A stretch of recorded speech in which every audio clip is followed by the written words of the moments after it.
एक तरफ तो भारत सरकार ने कई सारे डेलीगेशंस भेजे हैं, 7 डेलीगेशंस भेजे हैं पूरी दुनिया में। और जिसमें जो डेलीगेशंस का पर्पस ही ये है कि पूरी दुनिया के लोगों को देशों में जाके बताना कि किस तरह से पाकिस्तान आतंकवाद को बढ़ावा देता है, आम करता है, हर तरह से करता है, और भारत में नहीं पूरी दुनिया में करता है। और वैसे तो बात सारी दुनिया को पता ही है, ओसामा बिन लादेन वहीं पाया गया था। उनके आर्मी की एक इंस्टॉलेशन, एक बड़ी एक इंस्टॉलेशन थी वहां पर, उसके पास ही पाया गया था। और ये सारी बातें जग जाहिर है, इसमें कोई बहुत साबित करने का नहीं है, लेकिन फिर भी एक बहुत अच्छा प्रयास जो भारत सरकार ने किया। और अच्छी बात उसमें यह भी थी कि इसमें जो है सारी पार्टियों के लोग थे, जो कि दिख, दिखाता है कि किस तरह से पूरा देश हमारे जो है सरकार की जो आतंकवादी विरोधी नीतियां हैं उनके साथ में खड़ा है। और 7 में से 3 डेलीगेशन ऑपोजिशन के लीडर्स हेड कर रहे थे। शशि थरूर जो है सबसे बड़ा, सबसे महत्वपूर्ण जो डेलीगेशन अमेरिका को था उसके वो मुखिया हैं। तो ये बहुत अच्छी बात है, और ऐसा होना भी चाहिए। और राष्ट्रीय सुरक्षा के इशू मुद्दे पर भी और दूसरे मुद्दों पर भी होना चाहिए। लेकिन इसके साथ में क्या हो रहा है, अब यही सरकार, जो यही इकोसिस्टम है, ये वहां यहाँ पे फिर वही हिंदू मुस्लिम वाला जो इतने सालों से करते आ रहे हैं, फिर उसको बढ़ावा दे रहे हैं। अब अशोका यूनिवर्सिटी के जो एक एसोसिएट प्रोफेसर हैं, अली खान महमूदाबाद, इनके ऊपर जो है केस डाल दिया, अरेस्ट कर लिया गया साहब इनको। और क्यों? क्योंकि इन्होंने एक पोस्ट लिखा था, और उस पोस्ट के बारे में बीजेपी के ही लोग, उन्हें कुछ गलत नहीं लगता, और वो भी कह रहे हैं क्यों हुआ, लेकिन फिर भी इसको किया जा रहा है। मैं उसमें से एक आध हिस्सा आपको पढ़ के सुनाता हूँ।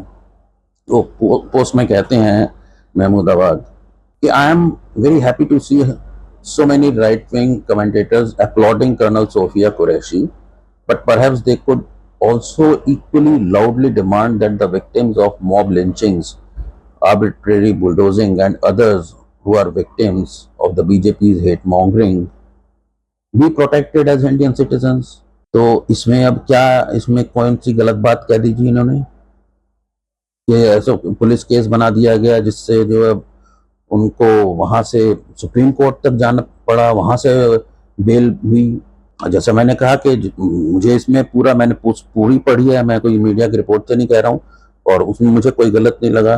और बीजेपी के भी लोगों को, जैसे मैंने कहा, नहीं गलत लग रहा। जैसे एक बीजेपी के एमएलए हैं हर्षवर्धन वाजपेयी प्रयागराज से, उन्होंने भी यही लिखा है कि I have read this Facebook post, I notice there was nothing controversial in it, what was the point of such arrest, I really do not no.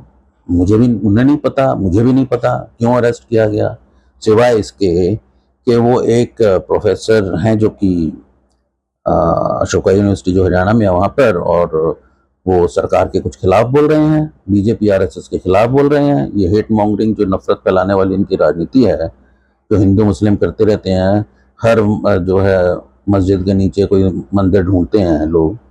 और ये ऐसी चीज है जिस पर आरएसएस प्रमुख खुद जो है मोहन भागवत बोल चुके हैं, उसको उन्होंने डिसअप्रूव किया इस तरह की हरकतों को। फिर भी ये सरकार ये काम कर रही है। तो आपने जो है वहां पर, ये तो वही बात हो गई, बहुत सारा आप पकवान बना रहे हैं, और पकवान बनाने के बाद उसमें आप कचरा डाल देते हैं।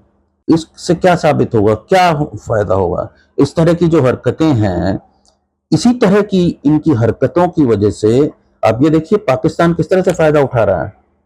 पाकिस्तान का क्या प्लान था? पाकिस्तान ने हमारे जो है, जो अमृतसर में जो गुरुद्वारा है, सबसे बड़ा सिखों का, हरमिंदर साहब गोल्डन टेम्पल जिसे कहते हैं, उसमें, उस पर उन्होंने मिसाइलें लगा दी थी, और हमने गिरा दी मिसाइलें। बाद में उन्होंने ये कहा कि साहब वो मिसाइलें जो है भारत ने खुद ही दागी थी।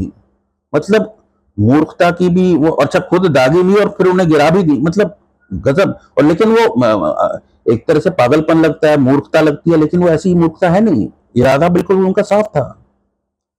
उनका इरादा ये था कि ये कहना कि भारत, जो जिसके बारे में उन्होंने दुनिया को, मतलब वो मानते हैं और सबको कहते हैं कि सब भारत में अपर कास्ट वाले जो आरएसएस बीजेपी के लोग हैं, इनका राज है, और ये सारी माइनॉरिटीज कोर्स इंक्लूडेड हैं, उन पर अत्याचार करते हैं। तो ये उसी का हिस्सा था। उम्मीद ये थी कि वो मिसाइलें गिरेंगी, उनसे जो है जाहिर है सिख भड़केंगे, सिख जो है हमारी फौज में, पुलिस में, हर जगह, और they are an integral part of Indian society, culture.